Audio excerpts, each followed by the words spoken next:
We're here in nature. Walking around. Just had a really nice night. Had a good Google Hangout with Louise from the Danish Fresh Food Festival, so you'll see that in my channel. And I'm just out, and this is the time of year. It's probably coming close to 10 o'clock now in the evening. So we're getting close to the shortest or the longest day. I said that on one of my last videos actually. But I really want to take advantage of these long nights and come out into nature and see the sun come down maybe. And that's one of the advantages, I suppose, one of the nice features of living in these northern environments is these long summer nights that you get when you're living, far away from the equator. These long nights of light. And obviously the further you go north, you get places where it's just light all day. All day and all night. So where am I? I'm in a place called Nielsen. I'm going to walk up to the top of that little hill over there. This is called Nielsen, this is where I spent a lot of my childhood. Not right here or in this lake, but yeah, outside Glasgow. And Glasgow's a big city, but it doesn't take that long to get out into nature from being in Glasgow. So you get that nice contrast.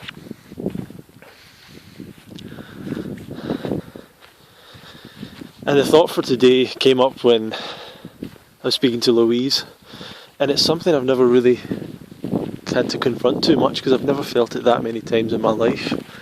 But it's the feeling of when you are sick, like really sick, like so many people are in the world.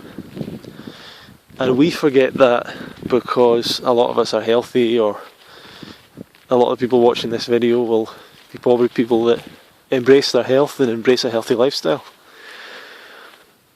So sickness isn't something you experience that much. But for people that are really ill, sick, unhealthy, it can really be scary, I think. Very, very scary. And I guess I just want people to remember that there are people out here desperate for this information of changing to a healthier lifestyle and how that can have a dramatic impact on their health, and in some cases, not always, but can help them recover. I'm going to stay here a while because there's some guys fishing and stuff over there. But yeah. So I guess I just want to encourage people to spread the message any way you can and let people know, because there's people who are in pain, who are scared, who will not find an answer through the conventional channels and will not find the solution through alternative medicine or anything else, because they're just eating the diet that's causing their illness. In some cases, as I'm saying, not always, but in a huge amount of cases. And at the end of the day, if you're unwell, you might as well start eating healthy anyway. Now, we know that the disease that kills the most people in the world is heart disease, and that pretty much kills you. That can kill you like instantly without you really even knowing that you had any problem or issue or anything. You just get a blocked artery to your heart and you collapse. And that's it. And that kills most people in the Western world. we know absolutely for sure that that condition can be reversed, but we also know that if someone gets their cholesterol low enough, it's basically impossible for them to have a heart attack.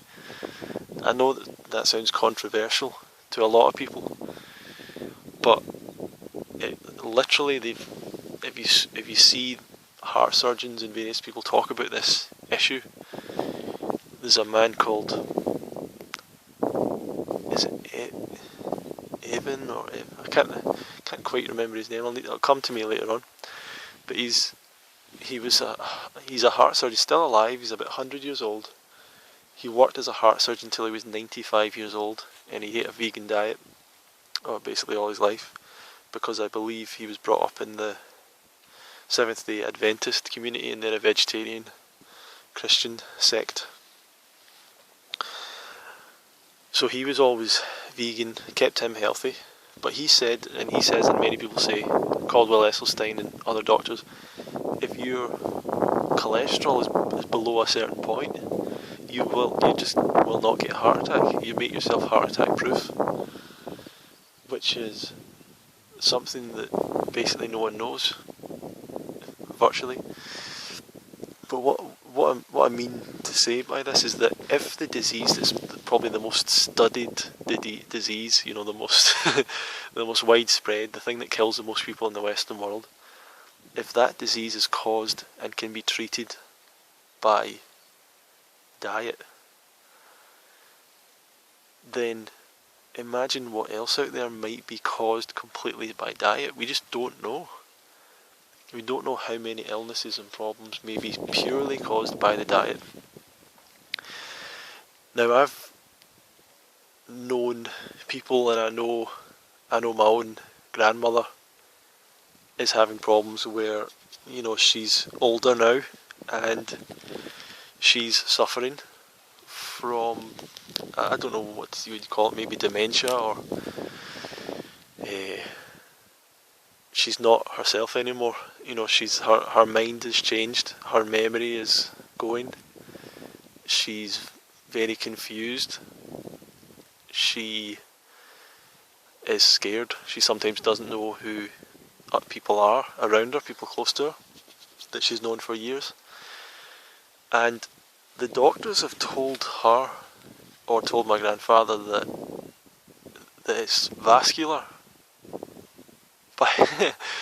So it could be related to cholesterol. And essentially what it seems like they're saying is that the blood flow to the brain is being blocked. And it's the same process as heart disease. It's the same blocked arteries from the high saturated fat diet. And so I'm just thinking, well, could she reverse it completely? Could she retain some? I don't know. I mean, I don't think she's gonna. When I speak to her now, it's, she's not gonna change her diet now. It'd be really hard, I think, to get her to change. And she'll say, look, I've never gained any weight, even though she's always been overweight. But she'll point at herself and go, look, I've never gained any weight. And it's, oh yeah. And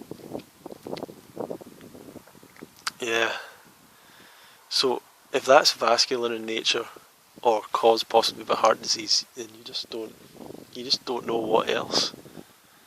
You just don't know what else could be changed, what diseases could completely disappear from the world and would become like curiosities, where people would go, millions of people used to suffer from this disease. It never happens anymore because now everyone eats healthy, or people change to a healthier diet when the onset of the disease happens because they just realise they have to, and they're told to.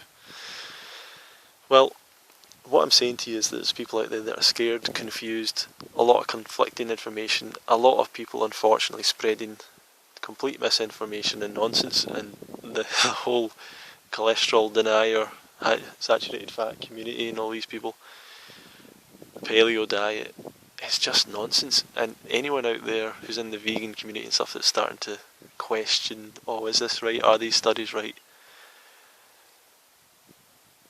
You should really develop more confidence in the science and the stuff that's out there. The nutrition information that's out there.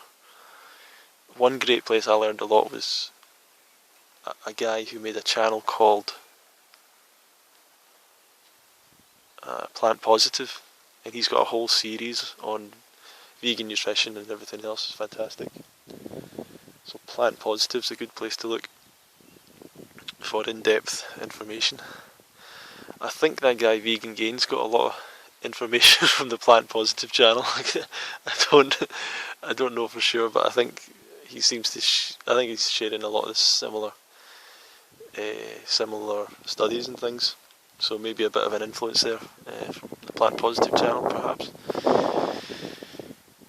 But yeah, get more confident about the fact that you're on the right path, and the fact that you can help people amazingly. If you can help get a message to them, get information to them, and just if you're looking for motivation on doing that, just think about the people out there that are confused, scared, anxious, and don't have a life, and they literally don't have a life. A healthy man, a healthy person has many dreams. A sick person has but one. All they think about, care about, can put any energy into is getting healthy. And imagine the potential in the world that's been missed by people being sick. Imagine the years that are taken off people's lives that could have made even more great changes to the world. And that, I don't know, just think about the potential that could be unleashed. The amount of people that they're putting all their energy into their illness, that could be putting their energy into other things. So that's my thought for the night, and I hope you have a good day.